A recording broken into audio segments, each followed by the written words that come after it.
네, 우리 할렐루야 하고 인사하십니다. 할렐루야, 샬롬, 샬롬, 샬롬, 샬롬, 샬롬, 샬롬. 하나님 사랑합니다. 여러분 주 안에서 사랑합니다. 예, 르호보암이 어리석어서 결과가 어떻게 됐는지 마지막 내용을 저희들 다시 한번 돌아보는 시간 갖도록 합니다. 그 어리석음을 통해서 우리는 오늘 어떤 하나님 주시는 말씀을 깊이 경청하고 또 한 번 더 경각심을 가져야 할지요.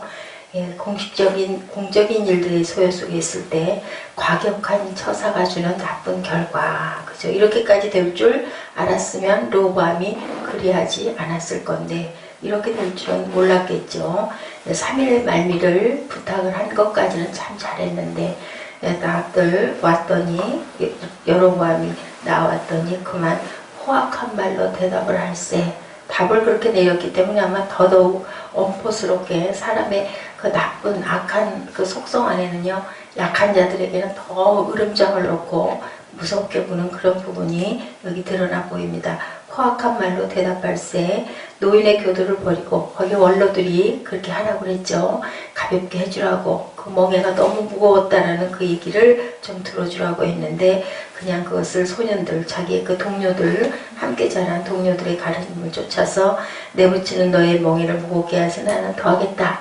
내붙이는 채찍으로 너희를 징치해서는 나는 정말 채찍으로 너희를 치겠다라고 그냥 하는 바람에 다들 놀래서 가버립니다. 왕이 같이 백성의 말을 듣지 아니하였으니 우리 15절 봅니다. 이 일은 하나님께로 말미암아 난 것이라. 전에 실로 사람 아히야로 느바스 아들 여로보암에게 고한 말씀을 응하게 하심이라 라고 나오죠. 16절 온 이스라엘이 자기들의 말을 왕이 듣지 아니함을 보고 왕에게 대답하여 우리가 무슨 다윗과 관계가 있겠냐? 이새의 아들에게 이제는 빚이 없다. 다윗 왕을 참 섬기고 따르고 정말 다윗이 선정을 베풀었었는데 이제는 이새의 아들이죠. 다윗이 아무런 업이 없다. 갚을 게 없다라고 대답합니다. 이제는 나이는 그리고 더 성읍들에 사는 이스라엘 자손에게는 르호보암이 왕이 됐어요. 10지파는 북이스라엘 그리고 이 두 지파는 레위인하고 유다 지파는 남유다의 왕으로 이제 나뉘는 그런 아주 무서운 비극적인 역사적인 사건이 이렇게 벌어집니다. 이럴 줄 몰랐겠죠. 18절에 왕이 역군의 감독 하도람을 보내었던 이스라엘 자손이 저를 돌로 쳐 죽입니다. 놀라죠. 반란이 일어나겠구나. 그리고 그냥 예루살렘으로 꽁지가 빠지게 도망을 가는 그런 사건. 이렇게 함으로 인하여 르호보암 왕이 예루살렘으로 도망하고 이스라엘이 다윗의 집을 배반하여 오늘까지 지금까지도 이렇게 전쟁과 싸움이 일어나고 있다라는 이런 이야기를 10장 후반부에서 보내주고 있습니다. 이렇게 함으로 인하여 결국은 애굽왕 그 시삭의 침공을 통해서 심판을 하죠. 역대하 12장 1절에서 5절, 열왕기상 14장 22절에 26절에 보면 솔로몬이 모아둔 성전의 모든 보물들을 이렇게 싸움으로 인하여 애굽왕이 쳐들어옴으로 인하여 약탈당합니다. 솔로몬이 만든 그 기가 막히다는 금방패도 포함되어 있었고 르호보암에게는 18명의 아내와 60명의 첩, 28명의 아들, 60명의 딸을 두었다라고 이렇게 해서 망하는 사건이 일어날 수밖에 없게 이렇게 될 줄은 아무도 몰랐을 거예요. 결론적으로는 그 판단과 결과가 이렇게 무서운 사건을 만들어낸다라는 것은 사랑밖에 없다라는 얘기죠. 적에게 일지라도 일깨워줄 필요도 있고 경각심을 줄 필요는 있지만 결과는 이렇게 관계가 나빠지면 회복이 될 수가 없고 그보다 더 무서운 일들이 일어날 수 있다. 르호보암은 잘못된 판단 때문에 자기 백성에게 쫓겨서 예루살렘으로 도망가는 그런 결과를 낳습니다. 이스라엘은 평생 이제 두 나라로 분열이 돼서 별것 아닌 것처럼 보이던 이 판단이 엄청난 결과를 불러일으킵니다. 작은 선택이라 해도 진리의 선택을 우리가 늘 해야지 내가 좋아하는 대로 내가 원하는 것대로 결론을 내려서는 안 된다. 어제 우리 돌아봤던 것처럼 하나님께 기도하거나 선지자를 찾아간 부분이 한 구절도 보이지가 않는다. 이죠. 르호보암이라고 하나님을 전혀 모르지 않았을 텐데도 불구하고 결국은 이렇게 해서 자기가 좋아하는 대로 자기가 기뻐하는 대로 자기의 뜻대로 향한 결과가 이렇게 나타나죠. 우리가 정말 순간순간 많은 선택을 합니다. 그 많은 선택 중에 하나님께 여쭈어서 하나님이 우리에게 감동을 줘서 하나님의 뜻대로 말씀대로 우리가 행하고 사는 것은 결국 결과적으로 몇 프로나 되는지, 하나님이 기뻐하시는 그런 우리가 행함을 몇 프로나 하고 있는지를 우리가 한번 깊이 돌아보는 그런 저희들 되어야 되겠습니다. 조금 어렵고 힘든 그러한 선택이 있다 하더라도 하나님께서 주신 선택을 우리가 그 길로 나아갈 때 나중에 돌아보면 아유 그때 그런 사건으로 내가 정말 갈등도 많이 했고 후회스러운 부분도 없지 않아 있었지만 참 잘했어 이렇게 되더라고요. 지나가고 나면 왕이 경고하고 무분별하게 되는 동기는 하나님께로 말미암아 난 것이라. 그가 전에 아이야에게 구한 말씀을 응하게 하심이더라. 하나님께서 르호보암의 어리석음을 이용하시며 하나님 자신의 목적을 이루셨다라는 것을 우리가 볼 수가 있습니다. 하나님의 뜻을 절대로 돌이키지 않으신다라는 것, 그 마음에 결정하셨던 것대로 꼭 이끌고 가고, 솔로몬 왕에게 하지 않은 그러한 그 나쁜 많은 잘못된 것들을 그것을 시행하지 않은 것은 누구 때문에요? 다윗에게 약속하셨죠. 그렇기 때문에 네 대해서는 내가 너희를 망하게 하지 않겠다라고 얘기했던 것을 그것을 지켜서 그 아들 때에서도 아닌 그 다음 아들 때까지 참으시는 하나님의 마음입니다. 이렇게 솔로몬이 그 후반부에 정말 나쁜 신들을 많이 섬기고 한 부분이 결과적으로는 몸이 싸늘한 몸이 되자마자 12지파 중 10지파가 그의 아들을 배반하는 결과, 그것은 우리 후대에게 끼쳐지는 악영향이 이렇게 있다. 다윗이 선정을 베풀고 하나님에게 합한 자이다 보니까 그 아들 솔로몬까지도 지켜주셨던 하나님이 솔로몬이 그렇게 악행을 하자 결국은 참으셨다가 그 아들 때에 우리가 다윗과 무슨 관계가 있느냐. 그리스도께서 인생들을 영원히 자신에게 묶어두시려고 모든 일을 다 하셨음에도 불구하고 이런 사태를 일으킬 수밖에 없는 우리의 악한 본성을 돌아봅니다. 우리 자신들이 파멸되는 그런 결과죠. 하나님은 종종 조상들의 죄악을 자손들에게 갚으신다라는 것을 우리가 한 번 더 깊이 생각합니다. 그래서 자손 대대로 천대까지 내가 복을 주리라 한 대로 우리가 하나님의 뜻에 합한 사람, 또한 하나님께 귀하게 예배드리고 성전을 섬기는 저희들이 되어서 그것이 의무가 아니라 우리 마음 안에 능력을 누가 주신다고요? 우리는 뭐만 하면 돼요? 우리 결단만 하면 되고 능력은 하나님이 주신다는 것을 항상 알고 입술로 고백하는 저와 여러분 되셔야 될 줄로 믿습니다.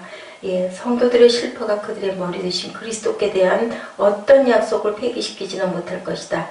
그들은 징계를 당하나 언약은 파기되지 않을 것이다. 시편 85편 31절에서 34절에 이렇게 드러나 있습니다. 시편 115편 4절에서 8절입니다. 우상은 음과 금이요 사람의 수곡물이라. 입이 있어도 말하지 못하며 눈이 있어도 보지 못하며 귀가 있어도 듣지 못하며 코가 있어도 맞지 못하며 손이 있어도 만지지 못하며 발이 있어도 걷지 못하며 목구멍으로 소리도 못하느니라. 우상을 만드는 자와 그것을 의지하는 자가 다 그와 같으니라. 하나님께서는 패역한 자들에게 이렇게 만들어 버리신다라는 거. 그 악이 우상이 되는 거죠. 너희는 자기를 위하여 우상을 만들지 말지니 목상이나 주상을 세우지 말며 너희 땅에 조각간 석상을 세우고 그에게 경배하지 말라. 나는 너희 하나님 여호와임이라. 아브라함의 아버지 데라가 이런 조각을 만드는 사람이었었죠. 아브라함이 늘 옆에서 아마 보고 자랐을 겁니다. 그리고 집에는 신상을 모시는 사당이 있었어요. 어린 아브라함은 우상들 앞에 음식을 놓고 어떤 일이 일어나나 안 일어나나 늘 지켜봤어요. 그런데도 항상 봐도 아무 일도 일어나지 않고 음식도 그대로 있는 거예요. 아무 일도 일어나지 않자 아브라함은 도끼로 신상들을 부수고요. 도끼를 제일 큰 우상의 손에 쥐어줬습니다. 아버지 데라가 와가지고 엉망진창으로 부서진 그 재단을 보고 이게 도대체 어떻게 된 일이냐 깜짝 놀라셨겠죠. 그리고 아브라함에게 네가 이랬느냐 물어보니까요 대답합니다. 제가 신들에게 음식을 좀 갖다 드렸더니 신들이 서로 먹겠다고 싸움을 벌리고 치고받고 해가지고 결국은 큰 그 신이 작은 신을 저렇게 다 깨부셔 죽여버리고 말았습니다 라고 대답을 해요. 그랬더니 아버지 데라가 기가 막혀 하면서 이렇게 대답합니다. 이 바보 같은 녀석아, 그런 말도 안 되는 거짓말 하지도 말어. 저 신상들은 그대로 있을 뿐이지 나무로 조각했지 절대로 살아 일어나가지고 그 그 작은 신상들을 때려 부시는 그런 신상이 아니야. 이렇게 얘기를 한답니다. 말도 못하고 움직이지도 못해. 그렇다면 그것은 신이 아니죠. 라고 아브라함이 대답을 했다고 그래요. 아주 명답이죠. 아브라함은 마지막 우상마저 결국 부셔버리고 그 큰 우상, 아브라함은 그 후에 누가 이 세상을 만들었을까에 대해서 깊이 생각을 했대요. 그리고 밤하늘에 떠있는 달을 보고 아, 저 달이 세상을 만들었을 거야. 분명히 저 안에 계신 저 달을 만든 분이 틀림없어 하고 달을 찬양했대요. 그랬는데 몇 시간이 지나니까 그만 그 달도 꼴딱 서산으로 져버리고 말죠. 그러니까 그것도 아닌가 봐 했습니다. 아침에 저분일 거야. 붉게 떠오르는 불꽃 솟는 태양을 보고 그 태양을 막 숭배하기 시작을 합니다. 그런데 그것도 또한 보니까 결국은 넘어와서 깜깜하게 사라져버리고 맙니다. 마침 달이 지고 해가 떠오르면 또 다시 해가 지죠. 그랬는데 길을 가다 오는 집 앞에 흰 옷감들이 널려있는 모습을 봐요. 담벼락에. 그걸 보고는 저 옷감에 물은 누가 드렸을까? 내게는 보이지 않지만 저 집안에 있는 어떤 사람이 분명히 있어서 저 옷감에 물을 드렸을 거야 하면서 깨달았다고 합니다. 하늘에 누가 계시는지 보이지는 않지만 저 하늘 저 위에 어딘가에 이 세상을 만든 분명히 그런 신이 계실 거다라고 생각을 했대요. 너희도 알거니와 너희가 이방인으로 있을 때 말 못하는 우상에게로 끄는 그대로 끌려갔느니라. 고린도전서 12장 2절입니다. 이스라엘이 가지고 있었던 근본적인 문제 뭐였어요? 두 마음을 품었다라는 거. 그렇죠. 하나님은 이스라엘에게 놀라운 축복을 주셨는데 이스라엘이라는 이름의 나라가 겪어온 모든 역사가 그것을 증거하죠. 그런데 이스라엘은 그 축복에 감사할지 몰랐다. 많은 열매를 맺게 해주셨는데 그 포도를 많이 수확할수록 그들은 뭘 했어요? 이방신을 더 많이 섬기기 시작을 하죠. 그러다 보니 하나님께서 징벌을 할 수밖에 없었다는 거죠. 그 땅이 번성할수록 하나님께 감사해야 하는데 우상을 아름답게 만드는 일만 했다는 겁니다. 하나님을 섬긴다 말했지만 그들의 마음속에는 우상을 향한 마음 더이죠. 항상 더 많이 부유했으면 좋겠고 더 많이 가졌으면 좋겠고 더 많이 누렸으면 좋겠고 그러다 보니 자꾸 신상을 만들게 됩니다. 어려움과 고난이 그들에게 찾아오면 하나님께 매달리지만 조금만 나아지면 만몬을 숭배하는 그러한 죄성을 가지고 있는 저희들이죠. 너희는 악을 밭가라 죄를 거두고 거짓 열매를 먹었다. 호세아 10장 13절입니다. 끝없는 악을 향한 마음이 이스라엘 백성들에게 있었다라는 거죠. 그러므로 너희 백성 중에 요란함이 일어나며 내 산성들이 다 회파되되 전쟁의 날에 베다벨을 회피한 것 같이 될 것이다. 그때 어미와 자식이 함께 부서졌도다. 너희의 큰 악을 인하여 베델이 이같이 너에게 행하리니 이스라엘 왕이 새벽에 멸절하리로다. 호세아 선지자의 고백입니다. 잠언은 여호와를 경외하는 것이 지식의 근본이라고 하죠. 하지만 이스라엘은 그만 그 근본을 잊어버렸다는 거죠. 그들은 하나님을 두려워하지 않았고 하나님의 말씀도 능력도 두려워하지 않았습니다. 그뿐 아니라 하나님의 권위와 능력을 인정하려고 하지도 않았죠. 그렇게 그들은 패역의 길로 나아가고 맙니다. 사무엘은 이스라엘 백성에게 외칩니다. 사무엘이 이스라엘 온 족속에게 말하 이르되 만일 너희가 전심으로 야훼께 돌아오려거든 이방 신들과 아스타롯을 너희 중에서 제거하고 너희 마음을 야훼께로 향하여 그만을 섬기라. 그리하면 너희를 블레셋 사람의 손에서 건져내리라. 이에 이스라엘 자손이 바알들과 아스타롯을 제거하고 야훼만 섬기니라. 사무엘상 7장 3, 4절의 말씀입니다. 오늘날 우리 크리스찬들 돈과 우상 등에 물들어 있지는 않은지 나는 과연 그렇지는 않은지 너무 물질로 연연해서 하나님이 크게 보이지 않고 하나님이 주신다라는 것보다는 이걸 어떻게 하고 쩔쩔매고 있지는 않은지 한 사람이 두 주인을 섬기지 못할 것이니 호기를 미워하며 저를 사랑하거나 호기를 중히 여기며 저를 경히 여김이라. 너희가 하나님과 재물을 겸하여 섬기지 못하느니라. 마태복음 6장 24절이죠. 한 목사님이 임종을 하려고 어떤 믿지 않는 자에게 가가지고 열심히 그 기도를 하면서 내 손을 붙들라고 계속 얘기를 했대요. 숨이 넘어가는 노인에게. 근데 결국은 3번이나 기회를 줬는데도 절대로 손을 잡지를 않아서 결국 실패하고 말았다고 합니다. 숨이 다 돌아가고 난 다음에 모습을 수습을 하려고 이불을 제끼고 이제 옷을 갈아입히려고 하고 딱 봤더니요, 손에다가 아주 굳게 잡은 게 있었다고 그래요. 마지막까지 결사적으로 금고 열쇠를 붙들고 있었다라는 이런 이야기가 있습니다. 이렇게 탐심은 우상숭배죠.